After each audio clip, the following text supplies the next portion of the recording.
Regardez, du Made in France, mais toute la création est faite ici à Tournon-sur-Rhône.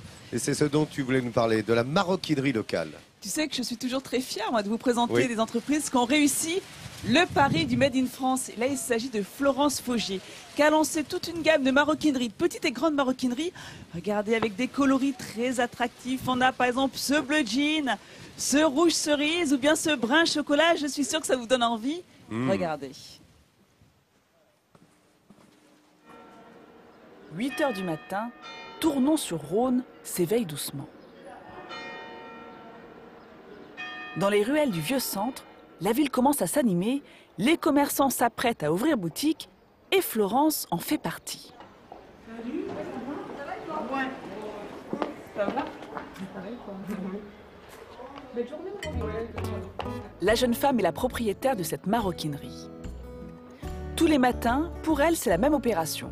Cette femme artisan affiche ses couleurs. Chez elle, les produits sont tous Made in France. C'est ici que Florence conçoit les moindres pièces de sa boutique. Le cuir est pour elle sa Madeleine de Proust. Ah, c'est une odeur qui me rappelle mon enfance. J'adore, je m'en lasserai jamais de cette odeur. Sa grand-mère travaillait déjà cette matière. Cette vocation était pour elle cousue de fil blanc. Florence s'est piquée au jeu de la maroquinerie de luxe avant d'ouvrir son propre commerce. Ça m'a appris à être très rigoureuse, très minutieuse, à être patiente aussi, parce que quand on travaille dans le luxe, il faut quelquefois refaire la même opération plusieurs fois. Tant qu'on n'obtient pas la perfection, on continue. Et depuis 6 ans, quand Florence n'est pas dans sa boutique, c'est au fond, dans son atelier attenant, que nous la retrouvons. Elle s'occupe de toutes les étapes de la fabrication. Mais la première phase de création commence par un coup de crayon. Là, je dessine un porte-monnaie pour étoffer notre nouvelle collection. Ce sont des étapes assez laborieuses parce que bon, c'est rarement le premier dessin qui est le bon, donc il y en aura plusieurs derrière, voire peut-être plusieurs dizaines. C'est à l'aide d'un patron qu'elle peut commencer son travail de confection. Elle délaisse alors le crayon pour le scalpel du maroquinier qu'on appelle le tranché. Pour ne pas faire mentir le nom de cet outil, elle n'hésite pas à l'aiguiser avec l'assurance du geste maintes fois répété.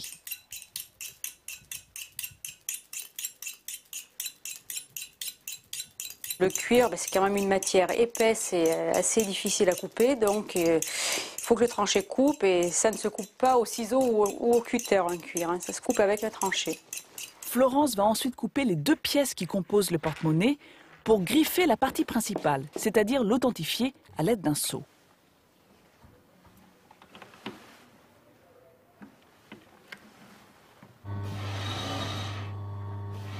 Place maintenant au parage. Cette opération consiste à amincir les bords du cuir à l'aide de cette impressionnante machine. Le plus compliqué, c'est de régler la machine, en fait, comme on est à des précisions qui sont au dixième de millimètre quelquefois. Donc le fait de passer la pièce n'est pas très compliqué, mais le réglage et l'affûtage du couteau également, c'est quelque chose qui est assez complexe. Il est temps pour notre artisane de passer minutieusement du vernis sur les tranches du porte-monnaie. J'aime bien cette opération parce qu'elle embellit la tranche du cuir. Mais ce que je préfère plus particulièrement, moi, c'est le piquage. Le piquage, c'est la couture des différentes pièces. En principe, quand on commence à piquer, l'objet commence à prendre forme, on commence à avoir les volumes. Et plus on avance dans le piquage, plus on s'approche de l'objet final. Et entre 2 piquages, reste à poser encore un peu de colle avec précision, puis quelques coups de marteau pour bien souder les différentes parties.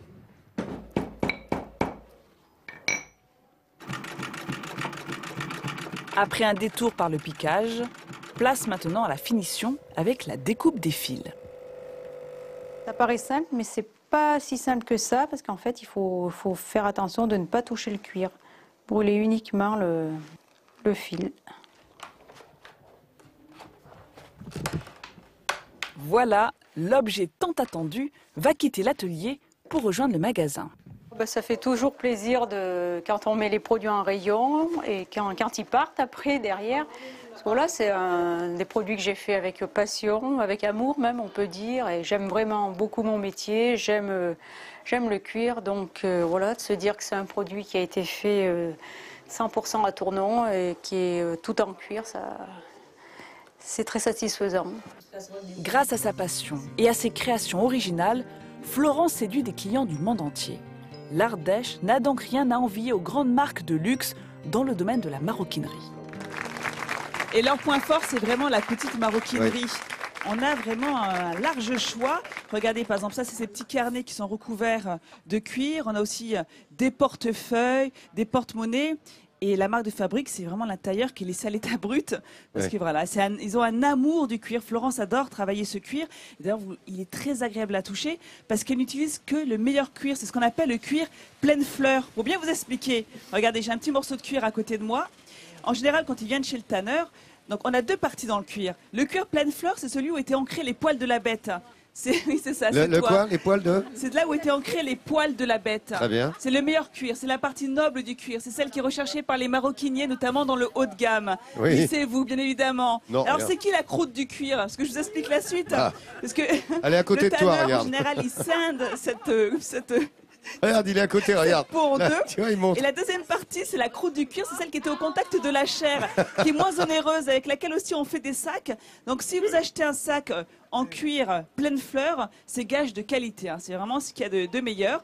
Mais la croûte du cuir, on va aussi la poncer, on va l'enduire, on va de peinture pour lui donner l'aspect du cuir. Malheureusement, il y a certains maroquiniers qui vous vendent la croûte du cuir comme du cuir véritable. Ça, qui est dommage, malheureusement, hein, c'est comme ça. Alors, ce sac, pour finir, parce que je le trouve vraiment très beau, ça c'est vraiment de la grande maroquinerie, c'est un sac aux lignes épurées, j'adore. Et c'est vraiment un hommage au cuir. Regardez l'intérieur, là aussi. Laissé à l'état brut. C'est uniquement, écoute, de la couture et du cuir. Il n'y a pas de revêtement intérieur, voilà, il n'y a rien du tout. Il n'y a pas de fioriture, que du cuir. C'est vraiment de la qualité. Alors, en petit souvenir, les amis. Il y a un petit Made in France à côté, tu as vu le petit drapeau. Hein. Le petit drapeau, oui, toujours. Et tu regarderas aussi l'élastique bicolore à chaque fois. Alors, en petit souvenir, les amis, vous avez tous une petite vache, comme les deux de Jean Seb, en cuir pleine fleur. Voilà, c'est un petit cadeau de Florence qui vraiment tient à mettre en avant voilà, les meilleurs produits. Et puis les vaches en cuir, ça va avec tout. Ah bah ça. Donc, pour ceux qui ont été séduits par le travail de Florence, on vous mettra tout sur france3.fr. Merci. Merci Nathalie. Une fois de plus du Made in France. Tournons sur Rhône, l'artisanat local à son plus haut niveau, qui est mis à l'honneur évidemment dans votre magazine de découverte. À l'honneur également...